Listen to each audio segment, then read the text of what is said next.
Quand je suis tout seul avec mon traîneau, on appelle ça une poulka que je tire, j'ai 120 kg de matériel, je suis en autonomie totale. Là, j'ai qu'une envie, c'est de ne pas le rencontrer. Parce que j'ai un fusil et si je le rencontre, eh ben c'est lui ou moi. Donc je fais tout pour éviter d'être trop proche. Dès que j'en aperçois au loin sur la banquise, je vais en direction opposée. Les accidents avec les ours polaires, ça peut arriver.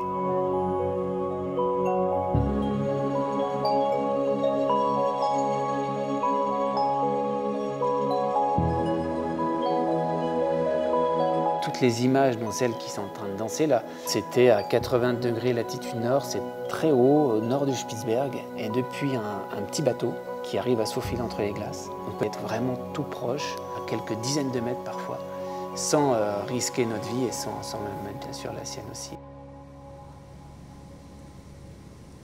Ça peut m'arriver là-bas, dans ce désert arctique, de faire 8 jours consécutifs sans croiser la moindre présence animale. C'est la règle du photographe animalier, c'est la patience, c'est la ténacité, c'est y rester très longtemps, attendre. Et quand il y a une petite note animale, que ce soit un lièvre arctique, un renard polaire ou un ours au loin, voilà, moi ça me remplit ma journée.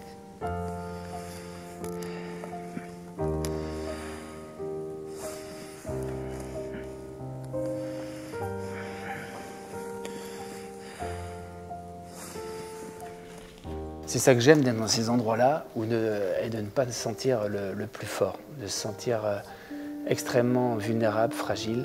Je trouve que ça nous fait du bien. Il y a ce sentiment un peu d'humilité, de ne pas se sentir le maître du monde, quoi. On est chez eux et on sent une petite poussière, on se sent extrêmement vulnérable. Et c'est un sentiment, je pense, qui manque terriblement à l'heure actuelle, de se croire toujours les plus forts. On se rend compte que là, on a été un peu loin et qu'il faut revoir notre copie, essayer de se mettre un peu plus au rang de l'animal et de le respecter.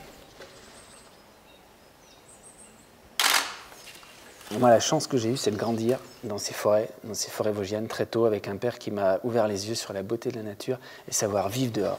C'est ça en fait, savoir vivre dans le grand dehors, j'aime bien dire ça, c'est-à-dire savoir camper, quelles que soient les conditions climatiques, savoir s'adapter, se lever derrière un sapin, savoir vivre en contact, en lien avec la nature.